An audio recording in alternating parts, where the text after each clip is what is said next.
Amados irmãos, a paz do Senhor.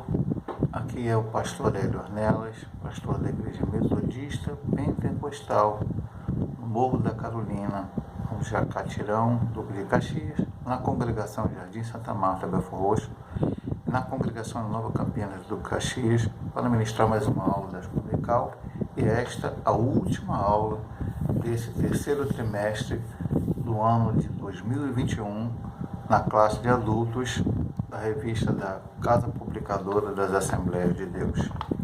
Lição Bíblica Adulto, o tema do trimestre, o plano de Deus para Israel em meio à infidelidade da nação, as correções e os ensinamentos divinos do período dos reis de Israel, e esta última lição, o cativeiro de Judá. Então vamos aqui para a lição. Texto áureo. Porém zombaram dos mensageiros de Deus e desprezaram as suas palavras, escarneceram os seus profetas, até que o furor do Senhor subiu tanto contra o seu povo, que mais nenhum remédio houve. Segundo a Crônicas 36:16. Verdade prática: todo o ser humano se torna cativo de suas escolhas e das consequências delas.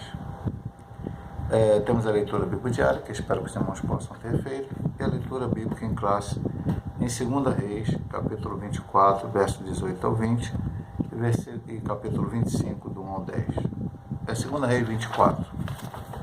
Tinha Zedequias 21 anos de idade quando começou a reinar. Reinou 11 anos em Jerusalém. Era o nome de sua mãe Amutal, filha de Jeremias de Libna. E fez o que era reto aos olhos do Senhor, conforme tudo quanto fizera Jeoaquim. Pois assim sucedeu por causa da ira do Senhor contra Jerusalém e contra Judá, até os rejeitar de diante da sua face. Sedequias se revoltou contra o rei de Babilônia. 2 Reis 25, sucedeu que no 9º ano do reinado de Zedequias, no mês 10º, aos 10 do mês, Nabucodonosor, rei de Babilônia, veio contra Jerusalém, ele e todo o seu exército, e se acamparam contra ela, levantaram contra ela tranqueiras em redor. A cidade foi sitiada até o 10º ano do rei Zedequias. Aos 9 dias do 4º mês, quando a cidade se via apertada da fome, nem havia pão para o povo da terra, então a cidade foi arrombada, e todos os homens de guerra fugiram de noite pelo caminho da porta que está dentre os dois muros, junto ao jardim do rei, porque os caldeus estavam contra a cidade em redor, e o rei se foi pelo caminho da campina. Porém o exército dos caldeus perseguiu o rei e o alcançou nas campinas de Jericó, e todo o seu exército se dispersou. Tomaram o rei e o fizeram subir ao rei de Babilônia, a Ribla, e procederam contra ele. E os filhos de Zedequias degolaram diante de seus olhos e vazaram os olhos a Zedequias e ataram com 2 cadeias de bronze e o levaram a Babilônia. E no 5º mês, no 7º dia do mês, este era o ano 19º de Nabucodonosor, rei de Babilônia, veio Nebuzaradã, capitão da guarda, servo do rei de Babilônia, a Jerusalém. Queimou a casa do Senhor e a casa do rei, como também todas as casas de Jerusalém, todas as casas dos grandes igualmente queimou. E todo o exército dos caldeus, que estava com o capitão da guarda, derribou os muros em redor de Jerusalém. O autor da lição tem como objetivo geral sinalizar o efeito dos pecados cometidos pelo povo de Deus, e com objetivos específicos apontar os motivos da decadência de Judá, revelar a teimosia do rei Zedequias e relatar a queda de Judá. Vamos aqui ao primeiro ponto, ou melhor, a introdução, que diz assim: a fase final do reino de Judá foi protagonizada por 4 reis: Joacás, filho do rei Josias, 2 Crônicas 36:1. Jeoaquim, que reinou por ocasião do primeiro grupo de prisioneiros levados para a Babilônia em 605 a.C., 2 Crônicas 36, do 5 ao 6. Joaquim, que com apenas 3 meses de reinado vivenciou o cerco de Jerusalém por Nabucodonosor, que resultou em 10.000 pessoas presas em 597 a.C., segundo a Crônica 36, 9 a 10, e Zedequias, o rei entronizado por Nabucodonosor no lugar de Joaquim. Nesta lição veremos Zedequias rebelando-se contra o rei de Babilônia, causando um novo cerco que durou 18 meses e finalmente resultou na queda definitiva de Jerusalém em 586 a.C. Temos estudado nesse trimestre o rei de Israel, o plano do Senhor para que a nação pudesse voltar a verdadeiramente o verdadeiro culto a servir a Deus. Nós vimos em sua maioria nas lições que estudamos anteriormente o reino do norte. Estudamos na primeira lição Salomão, o reino unificado ainda. Depois o reino dividido na segunda lição, Roboão e Jeroboão. O reino dividido, Roboão ficou com as 2 tribos do sul, que é essas que agora nós estamos estudando, que caiu, era o cativeiro de Judá, e Jeroboão com 10 tribos, o chamado reino do norte, ou reino de Israel. E a partir daí nós começamos a ver muito o reino do norte. Vemos Jeroboão, seus pecados, depois pulamos ali para o tempo do Acabe, o profeta Elias, o profeta Eliseu, e ali fomos estudando o Joás, Acasias, filhos de... Aliás, Acasias e Jorão, né? Filhos de Acabe. Depois temos um pulinho lá para Judá e vimos a questão do rei Joás, a qual, enquanto estava sob a orientação do sacerdote Joiada, foi bem, mas depois voltou aos pecados que havia cometido o povo antes disso.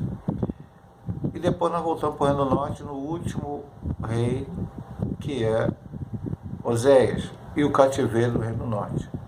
E nas 2 últimas lições nós vimos os melhores reis de Israel após o reinado primeiro de Davi. Ezequias, Josias semana passada, e agora vamos ver os descendentes de Josias, infelizmente, o que aconteceu com eles. A introdução nos fala: Joacás, filho do rei Josias, ele reinou, depois ele foi deposto, ele perdeu uma guerra, ele foi deposto pelo rei do Egito, que colocou Joaquim, seu irmão, em seu lugar. Depois entrou Joaquim, depois, que era neto de Josias, 3 meses apenas de governo, e por final entrou Zedequias, que foi colocado, que era filho de Josias, e foi colocado pelo próprio rei de Babilônia. Então veja bem, meu amado irmão, aqui já era um começo da derrocada, quando esse povo que foi, veja bem, teve 3 momentos em que Babilônia levou cativo os 2 primeiros. No primeiro levou Daniel e seus amigos, depois houve um segundo momento, e esse terceiro momento foi o momento final, onde Zedequias foi punido e eles foram levados para o cativeiro, para passar 70 anos lá, para aprender sobre a questão da idolatria, que nós vamos ver nos pontos seguintes. Então nós vamos estudar tudo isso. Como é que se deu essa queda? O porquê que se deu essa queda? O porquê que eles foram levados para o cativeiro? Como a gente sempre fala, não estamos aqui para estudar historicamente. Também estamos estudando historicamente. Aconteceu, talvez você não tenha familiarizado com esses reis, com esses homens, mas o que estamos aqui mais a ver é o que essas lições podem abençoar a minha vida. O que eu posso entender nessas lições para repetir coisas boas, como Elias e Eliseu fizeram, que estudamos ali, mas as coisas ruins que vários desses reis fizeram, coisas boas como Josias, Ezequias fizeram, mas as coisas ruins que esses outros reis fizeram, que nós não podemos e não devemos imitar na nossa vida espiritual. Esse é o objetivo principal de estarmos estudando esse assunto. Então, a primeira subdivisão é o declínio espiritual de Judá. A advertência dos profetas. Os profetas do Antigo Testamento foram unânimes e incansáveis em denunciar as injustiças, as terríveis transgressões do povo e dos líderes das nações. Jeremias 11, 9 a 12. Todos foram taxativos em dizer que aquelas vindicações, especialmente quando o pecado da idolatria, já estavam excedendo as medidas de Deus.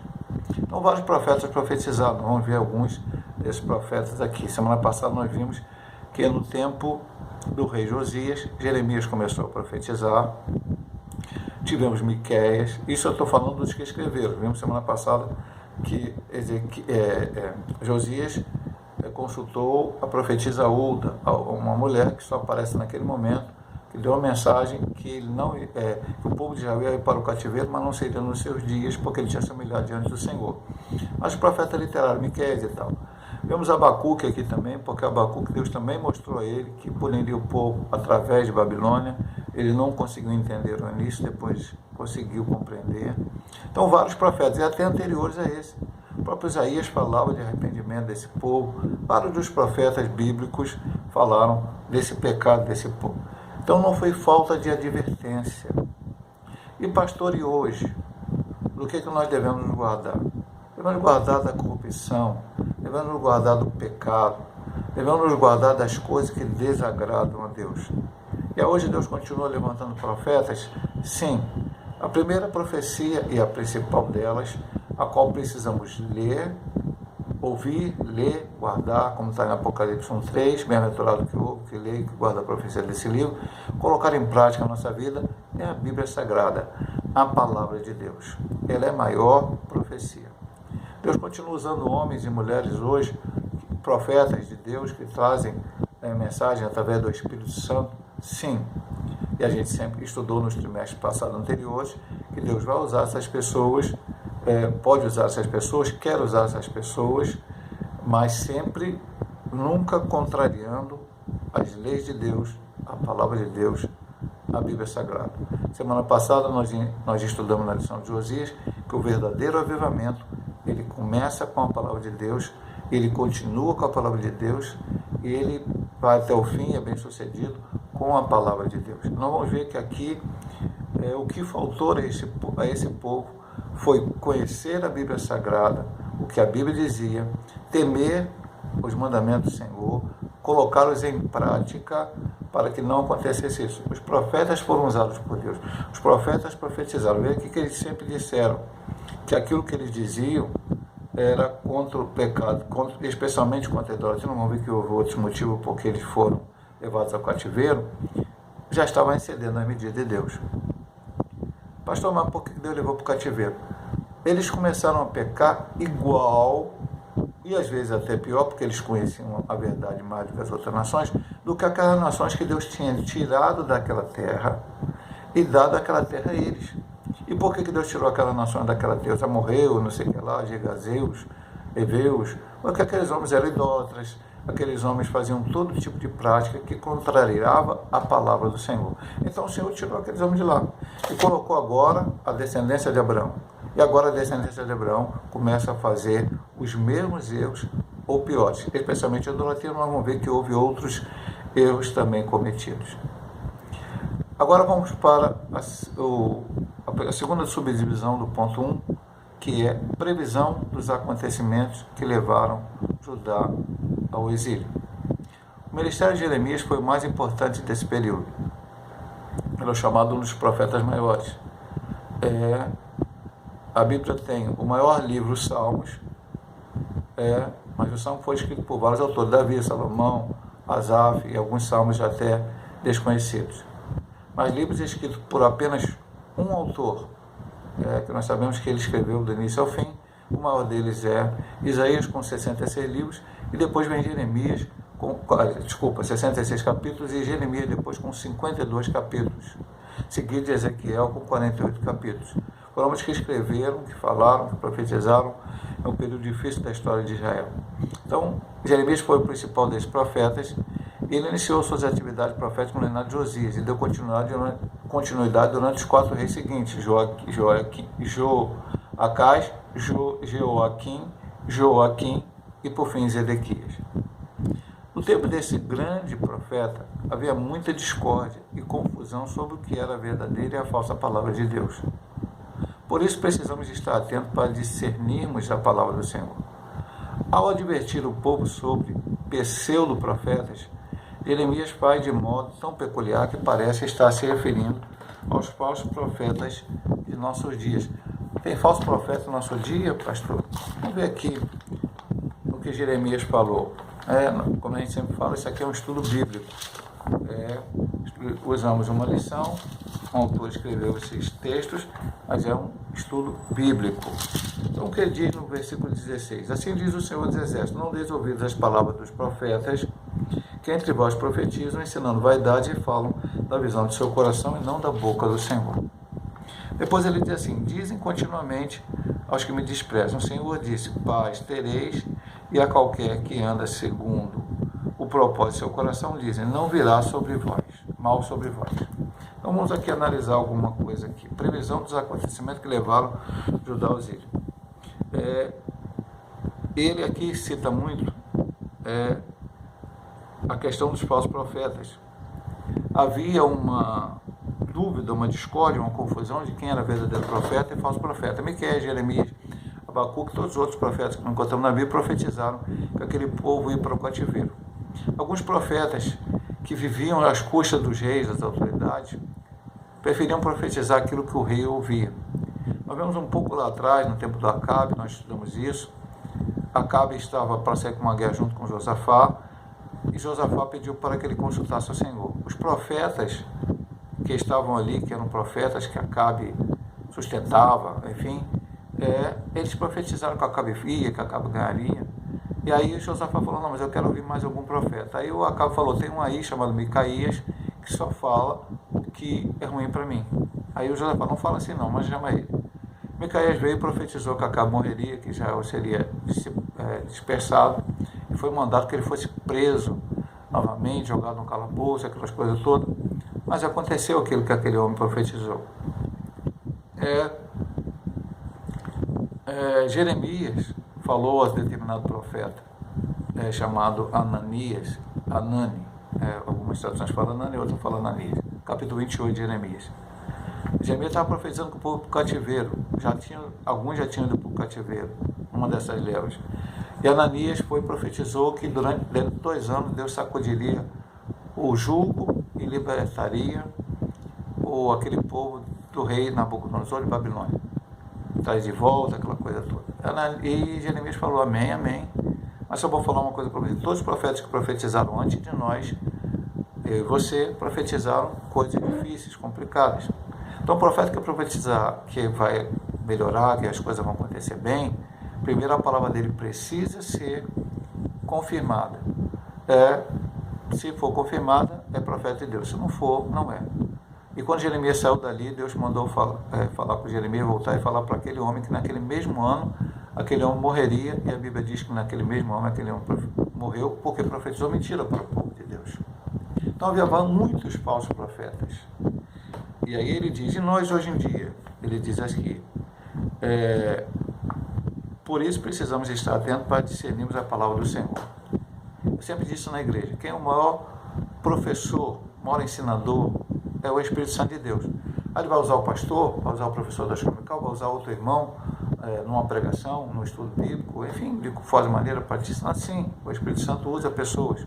Existe um ministério do ensino também da palavra. Mas você, meu amado irmão, na sua casa, no seu lar, enfim, onde você estiver, você poderá ler a Bíblia e estudar a Bíblia. Precisa entrar no seminário, pastor? Não, nem todo mundo vai conseguir entrar no seminário. Seria bom que pudesse estudar teologia mais profundamente, saber várias opiniões, entender, analisar. Mas o Senhor quer que você medite na palavra dele. Você ore e leia a Bíblia Sagrada.